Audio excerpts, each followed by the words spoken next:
नमस्कार साथियों, स्वागत है आप सभी का हमारे इस नए चैनल कंटिन्यू अपडेट्स में। साथियों, आज है 30 अगस्त और यूपी पुलिस कांस्टेबल री एग्ज़ाम की परीक्षा आपकी पहली शिफ्ट की हो चुकी है। अगर आपने एग्ज़ाम दे लिया है तो आप अपने आंसर का ज़रूर मिलान कर लें। यहाँ पे हम सभी 150 क्वेश्चन को एक-एक करके डिस्कस करने वाले हैं और आपके कितने क्वेश्चन जो है सही हो रहे हैं आप हमें कमेंट बॉक्स में ज़रूर बताएँ। यहाँ हम जा रहे हैं जीएस के जितने भी क्वेश्चन आज के पेपर में पूछे गए हैं उन सभी को डिस्कस करेंगे। इसके पहले हमने मैथ के और हिंदी के क्वेश्चंस को भी डिस्कस कर दिया है। आप हमारे चैनल पे जाके उसको भी देख सकते हैं। तो चलिए वीडियो को शुरू करते हैं। यहाँ पे 113 नंबर क्वेश्चन से आपके जीएस के क्वेश्चन से स्टार्ट हैं और अलग-अलग सेट में जो है क्वेश्चंस का क्रम आगे पीछे होता है और उनके जो ऑप्शंस होते हैं वो भी आगे पीछे होते हैं।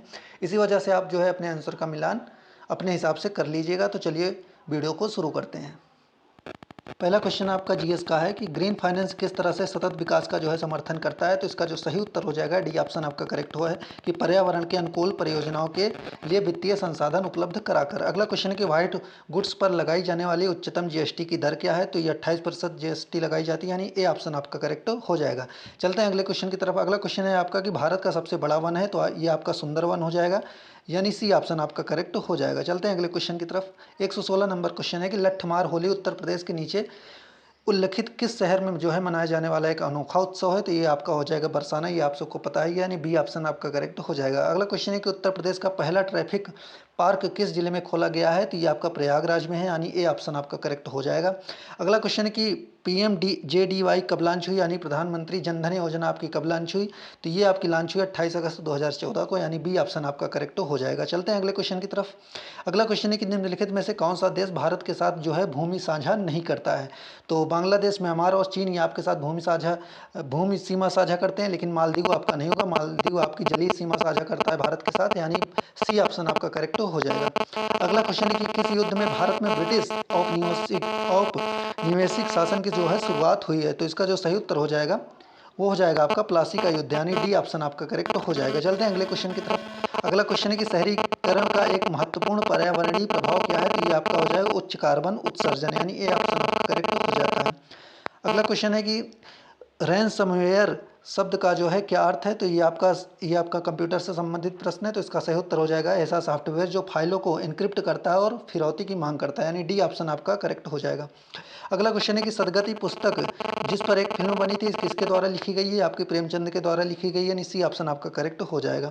अगला क्वेश्चन है कि निम्नलिखित में से किस पूर्व भारतीय प्रधानमंत्री को भारत रत्न नहीं मिला है। तो मनमोहन सिंह को जो है भारत रत्न नहीं मिला, यानी बी ऑप्शन आपका करेक्ट हो जाएगा। अगला क्वेश्चन है कि भारत में प्रथम जनगणना किस शासक के समय जो है आयोजित की गई थी। ये आपके लॉर्ड मेयो हो जाएंगे, यानी सी ऑप्शन आपका करेक्ट हो जाएगा।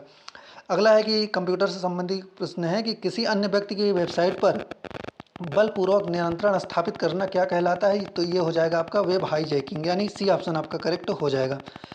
127 नंबर क्वेश्चन है कि भारत और बांग्लादेश के बीच किस नदी के कारण जो है विवाद उत्पन्न हुआ है। तो ये आप सभी जानते होंगे, तीस्ता नदी, यानी ए ऑप्शन आपका करेक्ट हो जाएगा।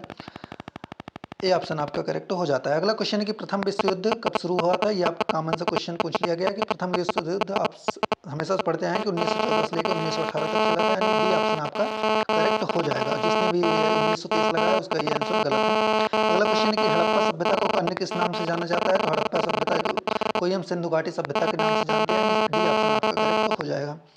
चलते हैं अगले क्वेश्चन की तरफ। अगला क्वेश्चन है कि भारत में जीएसटी के जनक कौन है। तो भारत में जीएसटी के जनक हैं अटल बिहारी वाजपेयी, यानी ए ऑप्शन आपका करेक्ट हो जाएगा। अगला क्वेश्चन है कि किस सोशल मीडिया प्लेटफॉर्म में इंस्टाग्राम स्टोरीज और स्नैपचैट स्नैप के समान फ्लिट्स की जो है अवधारणा पेश की। तो ये आपका हो जाएगा एक्स, यानी ट्विटर, यानी सी ऑप्शन आपका करेक्ट हो जाएगा। अगला क्वेश्चन है कि कौन सा शब्द विशिष्ट नियमों के अनुसार टिप्पणियों यानी अवलोकनों को संख्याएं निर्दिष्ट करने की प्रक्रिया का वर्णन करता है। तो इसका जो सही उत्तर हो जाएगा माप हो जाएगा, यानी डी ऑप्शन आपका करेक्ट हो जाएगा। 133 नंबर क्वेश्चन है कि भारतीय संविधान का कौन सा अनुच्छेद वाक संवाद यानी अभिव्यक्ति की स्वतंत्रता से संबंधित है। ये आपका अनुच्छेद 21 हो जाएगा, यानी डी ऑप्शन आपका करेक्ट हो जाएगा। अगला क्वेश्चन है कि भारत के किस शहर में दुनिया के 90% छोटे हीरे संसाधित होते हैं। तो इसका जो सही उत्तर हो जाएगा 134 नंबर का सूरत हो जाएगा, डी ऑप्शन आपका करेक्ट हो जाएगा।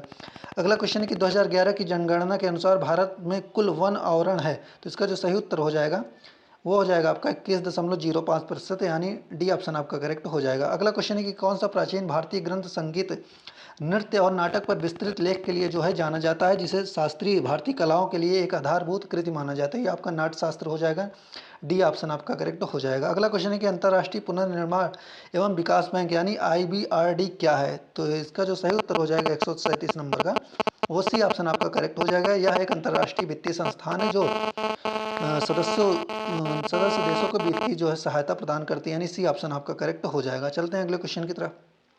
138 नंबर क्वेश्चन है कि हरित क्रांति जिसने कई विकासशील देशों में कृषि उत्पादन में उल्लेखनीय ढंग से वृद्धि की में मुख्य रूप से शामिल थे, तो इसका जो सही उत्तर हो जाएगा 138 नंबर का, वो आपका डी ऑप्शन आपका करेक्ट हो जाएगा। उच्च उपज किस्म के बीज और रासायनिक उर्वरक, यानी डी ऑप्शन आपका करेक्ट हो जाएगा। चलते हैं अगले क्वेश्चन की तरफ। 139 नंबर क्वेश्चन है कि समस्या के बारे में अधिक से अधिक स्पष्ट विचार प्राप्त करने के लिए क्षेत्र अध्ययन के समय नियमों को लागू करने वाला अनुसंधान है, तो इसका जो सही उत्तर हो जाएगा वो हो जाएगा आपका व्यवहारिक अनुसंधान, यानी ए ऑप्शन आपका करेक्ट हो जाएगा।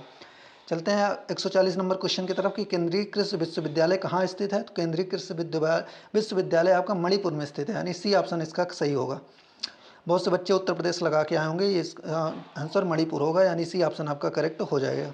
अगला क्वेश्चन है कि आर्कटिक परिषद जलवायु परिवर्तन और आर्कटिक शासन को संबंधित करने में कैसे मदद करती है? तो इसका जो 141 नंबर का सही उत्तर हो जाएगा, सी ऑप्शन आपका करेक्ट हो जाएगा। पर्यावरण विनियमों का पालन नहीं करने वाले सदस्य देशों पर प्रतिबंध लगाकर, यानी सी ऑप्शन आपका जो है करेक्ट हो जाएगा। अगला क्वेश्चन आपका बहुत आसान सा है कि भारत के प्रथम राष्ट्रपति कौन थे? तो ये आप सबको पता है, भारत के प्रथम राष्ट्रपति डॉक्टर राजेंद्र प्रसाद, यानी सी ऑप्शन आपका करेक्ट हो जाएगा। कुछ क्वेश्चन जो है आपकी बार बहुत ईजी पूछ लिए गए हैं। अगला क्वेश्चन है कि मानव अधिकार में दोनों शामिल हैं, तो इसका जो सही उत्तर हो जाएगा वो हो जाएगा अधिकार और दायित्व, यानी ए ऑप्शन आपका सही हो जाएगा। अगला क्वेश्चन है कि स्पेस एक्स पहले निजी तौर पर वित्त पोषित अंतरिक्ष कार्यक्रम की सह स्थापना, ये आप सभी जानते हैं, स्पेस एक्स जो है एलन मस्क का है, यानी बी ऑप्शन आपका सही हो जाएगा। अगला क्वेश्चन है कि UNCTAD का पूर्ण रूप क्या है? तो इसका जो सही उत्तर हो जाएगा सी ऑप्शन, यानी United nation conference on trade and development, यानी सी ऑप्शन आपका करेक्ट हो जाएगा। 146 नंबर क्वेश्चन है कि किसने सुझाव दिया था कि हर किसी का एक विशिष्ट रक्त समूह होता है, यानी रक्त समूह का जो ग्रुप है वो कार्ल लैंडस्टेनर द्वारा दिया गया था, यानी बी ऑप्शन आपका करेक्ट हो जाएगा। अगला क्वेश्चन है कि सोफिया किस देश की राजधानी है? तो सोफिया बुल्गारिया की राजधानी, यानी बी ऑप्शन आपका करेक्ट हो जाएगा। अगला क्वेश्चन है कि भारतीय संविधान का कौन सा अनुच्छेद राष्ट्रपति के क्षमादान देने की शक्ति से संबंधित है? ये आपका अनुच्छेद 72 हो जाएगा, यानी सी ऑप्शन आपका करेक्ट हो जाएगा। चलते हैं अगले क्वेश्चन की तरफ। अगला क्वेश्चन है कि सहकारी समिति का प्राथमिक उद्देश्य क्या है? तो सहकारी समिति का जो है प्राथमिक उद्देश्य हो जाएगा आपका 149 का ए ऑप्शन आपका करेक्ट हो जाएगा। इसमें सदस्यों की सेवा करना, ए ऑप्शन आपका करेक्ट हो जाएगा। चलते हैं अगले क्वेश्चन की तरफ। ये लास्ट क्वेश्चन है जीएस का कि साइबर सुरक्षा के लिए निम्नलिखित में से कौन सी संस्था जिम्मेदार है? तो ये आपकी हो जाएगी CERT, यानी ए ऑप्शन आपका करेक्ट हो जाएगा। ये रहे सभी आपके जीएस के क्वेश्चंस, और जीएस में कितने क्वेश्चन आपके सही हो रहे हैं आप हमें कमेंट बॉक्स में ज़रूर बता सकते हैं। और अगर कोई क्वेश्चन का आंसर अगर हमसे गलत हो गया हो बताने में, तो आप उसको भी हमें कमेंट बॉक्स में ज़रूर बता सकते हैं। और अगर ये क्वेश्चन पेपर का PDF आपको चाहिए तो आपको हमारे टेलीग्राम चैनल पे मिल जाएगा।